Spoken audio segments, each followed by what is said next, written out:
my turn. I will share to you about the Indonesian government strategies in dealing with COVID-19. I'm not sure that I'm the expert in this topic, yeah, but I will try my best. So it's possible for you to share after this session, to share your experience, to share your maybe not only personal, but how your suggestion to this topic. So I will start my presentation from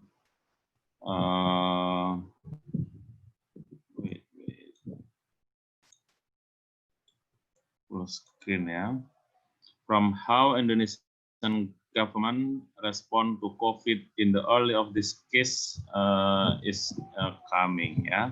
So look at my first slide.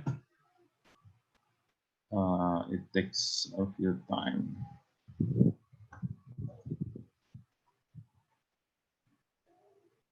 Okay.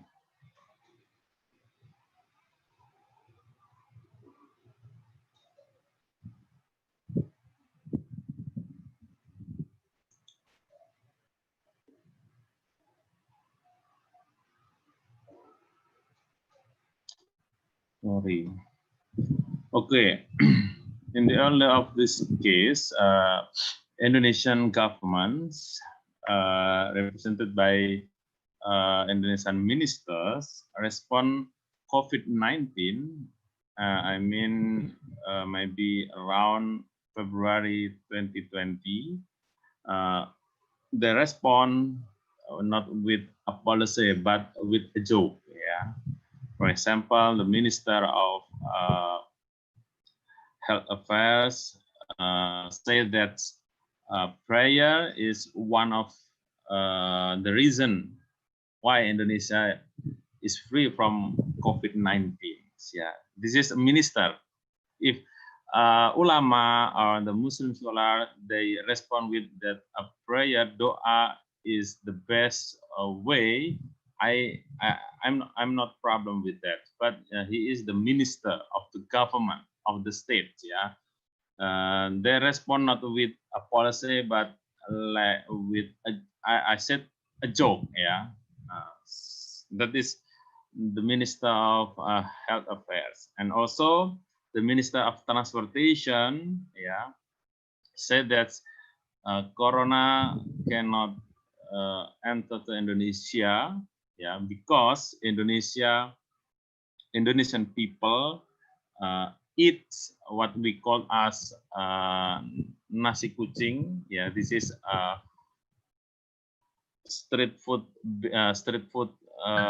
for all common society, mainly in Java. Yeah, I mean, this is a response from the Minister of Transportation that he said Indonesian people cannot be infected by the COVID. Yeah, and also the coordinating minister for maritime, Luhut Panjaitan, said that this virus, yeah, I mean COVID-19, is not suitable with the Indonesian weather. He said that Indonesian weather is too warm, and the corona cannot be. I mean, the corona cannot exist in this tropical land. I mean, the response to this situation by policy, but they respond with the various jokes. Yeah. So when in the end of the March 2020, when the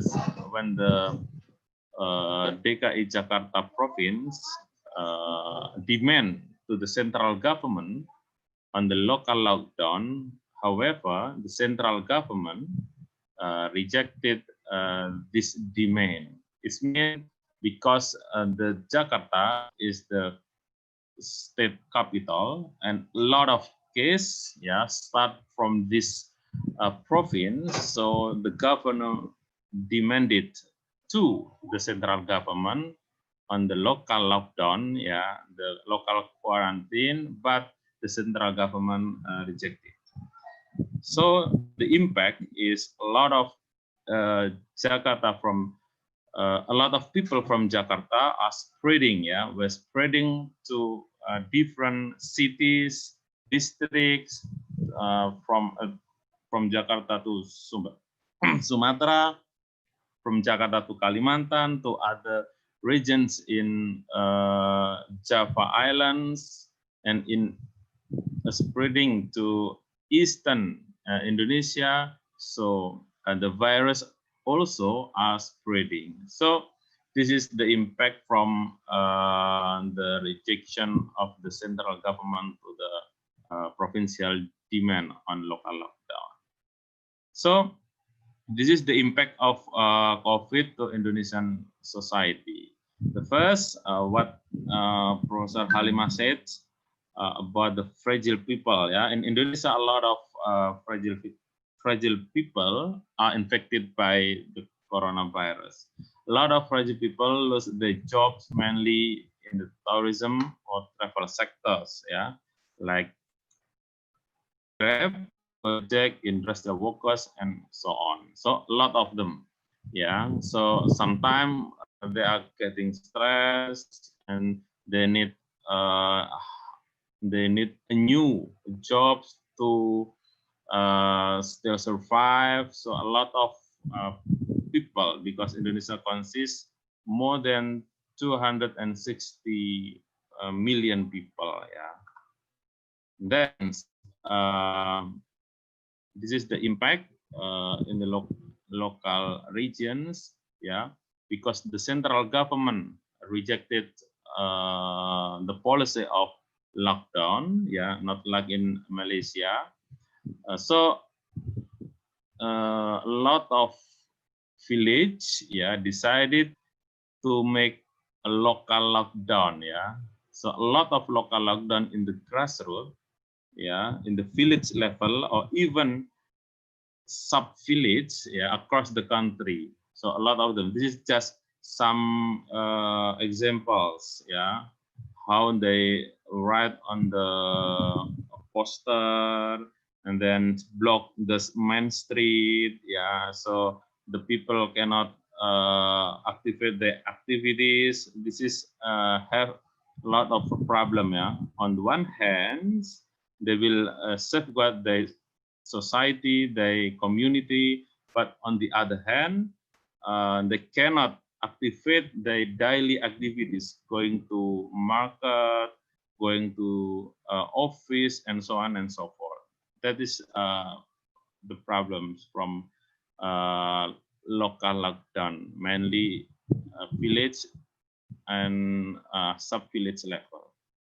And also some regional governments, mainly city or district, decided to make a local lockdown, For example, in Tegal City, Central Java, and some other city across the country. This is the impact from the COVID in Indonesia. So the important things also that a small numbers of government subsidy for infected people, because the cases are going increasing, but not only central government, but regional government give on subsidy only in small number. There is no a significant number how infected or fragile people can survive for their life. That's why some society resist, that they still going to find a job, to find money without any maybe health protocols. Okay, then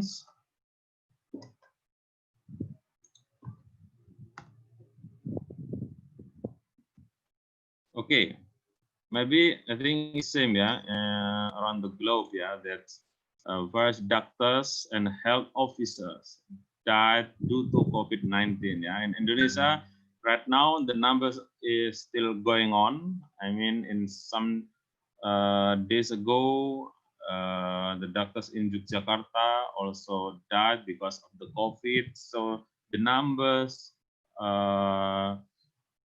doctors and health officers, yeah, who died is still increasing until present.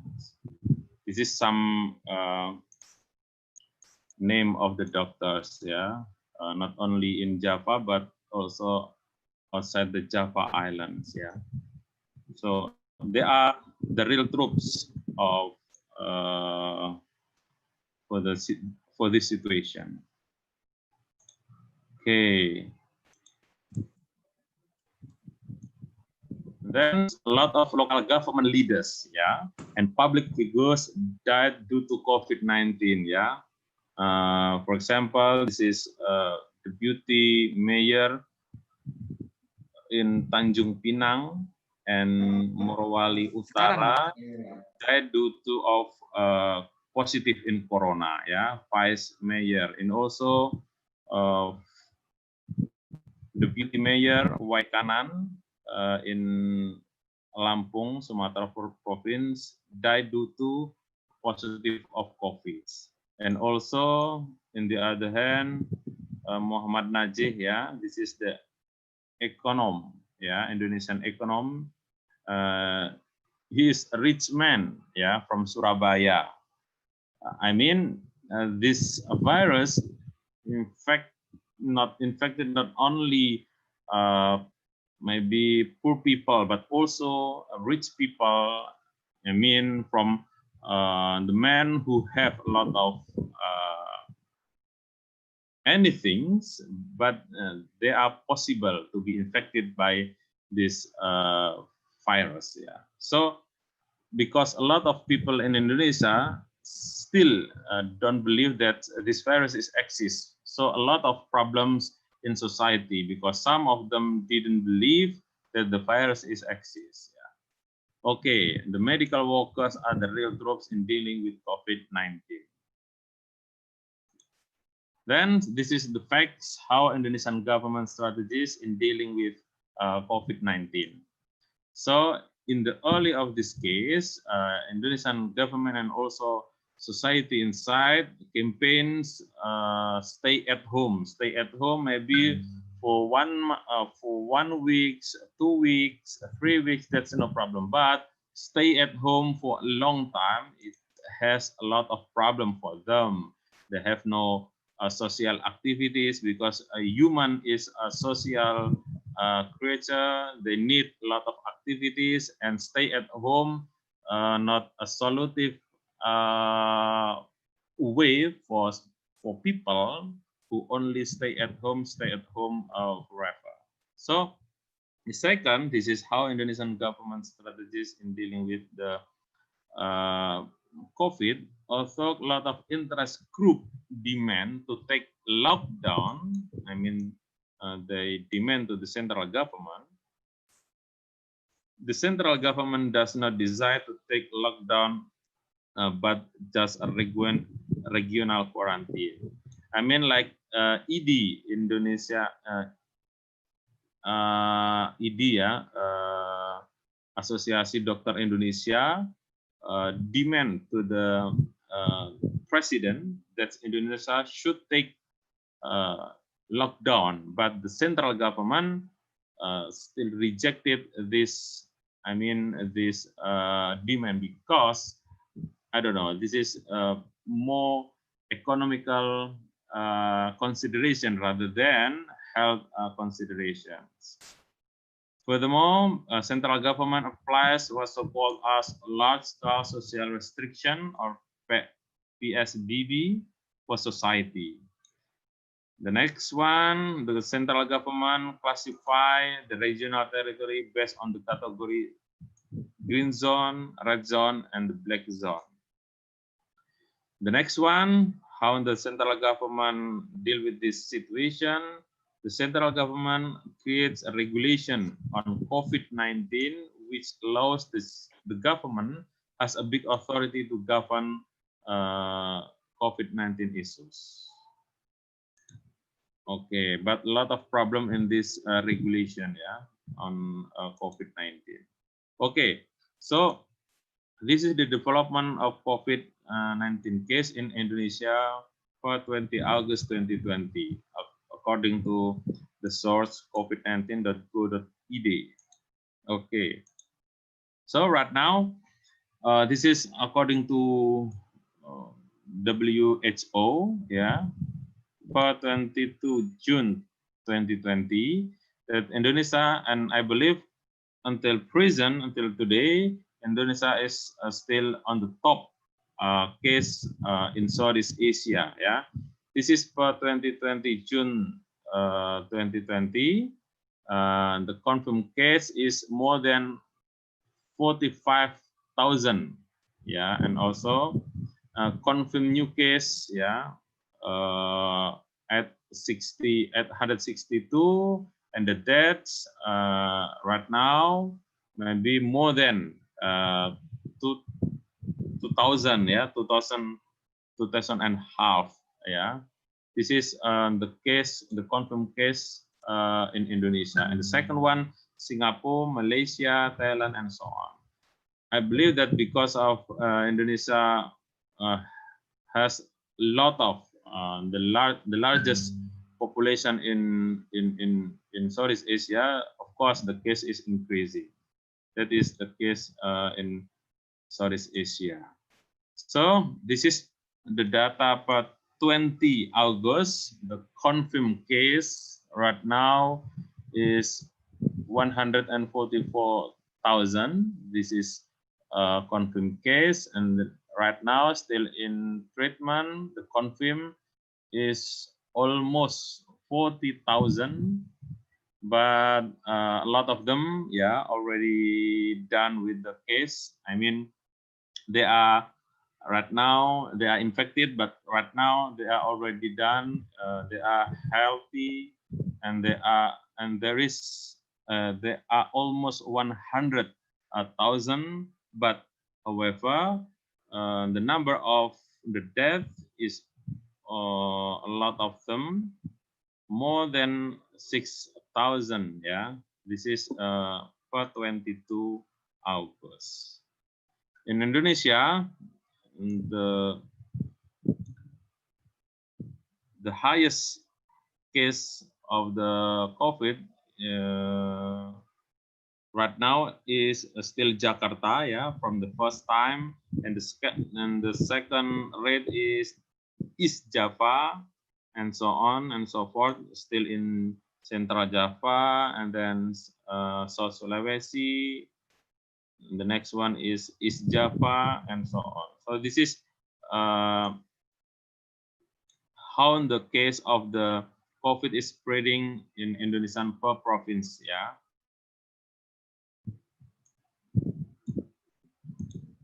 Okay, this is from this data. Yeah, from this chart, a lot of death. Yeah, is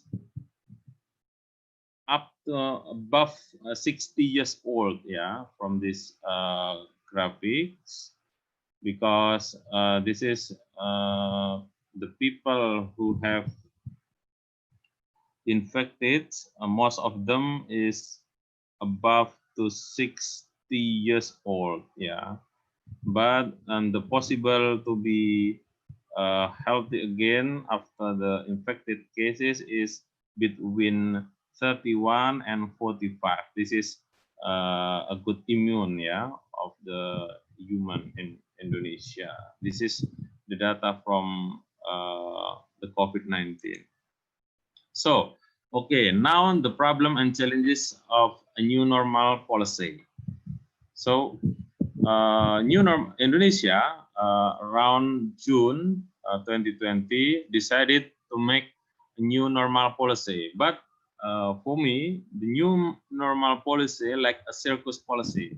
It means that it seems to be good for people to to start a new activities. But however, yeah, a lot of cases, yeah, the case of the COVID is increasing after the policy of new normal after June, because the society thought that okay, this is a new normal policy. They think maybe the virus is already done, already gone, but the facts, the case is increasing, and a lot of people, not only poor people but the rich people, died because of these cases. Yeah. For me, new normal policy is more liberal.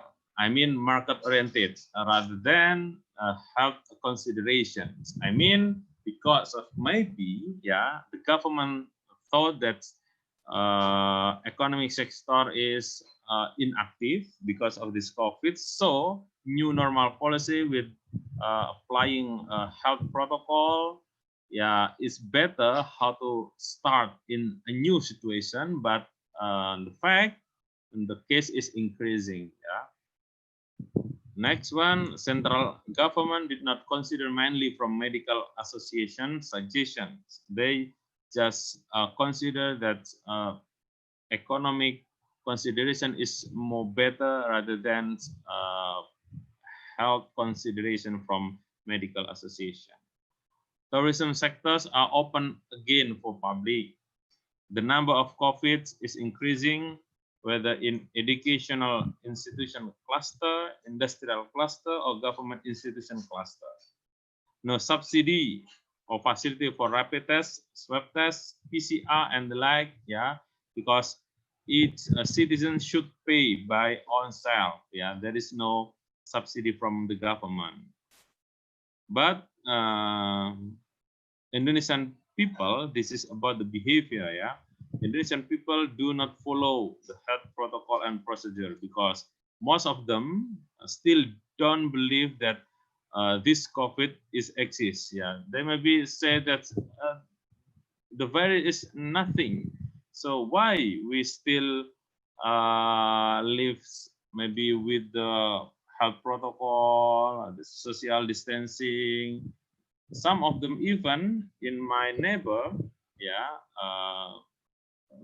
female, 60 years old, yeah, she don't believe that the COVID is exists, yeah. This is the facts that some of people still don't believe about this COVID. Small number of people believe that COVID exists. Okay, this is only some suggestion, yeah, for the government. What Indonesian government should do in the next? Government should decide based on scientific findings, not a market oriented. Provide subsidy for mainly fragile people. See the government, see German government that the German government decided to allocate more than 60% of the national budget only for COVID.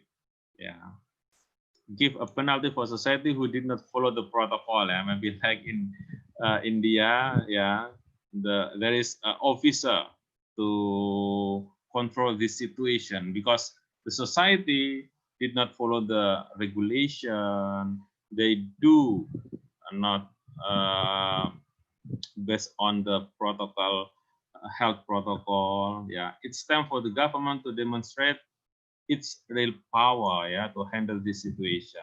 And the last, for education sector, do not apply a normal system in this abnormal situation because, yeah, because the central government, yeah, still apply a normal system in this abnormal system. I mean, the target is still same, yeah.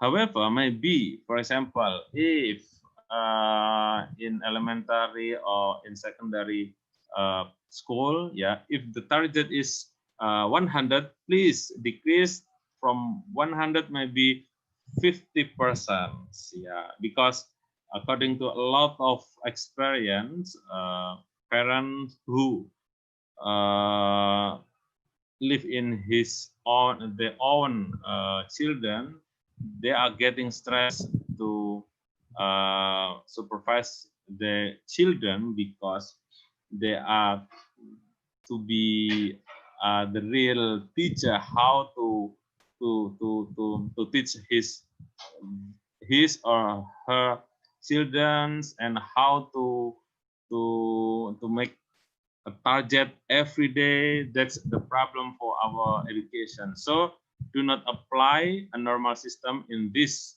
abnormal situation. So this is a lot of problem in education sectors. Thank you for me. Maybe we can discuss more on the next session. Thank you. Assalamualaikum warahmatullahi wabarakatuh. Lo jangan kelihatan.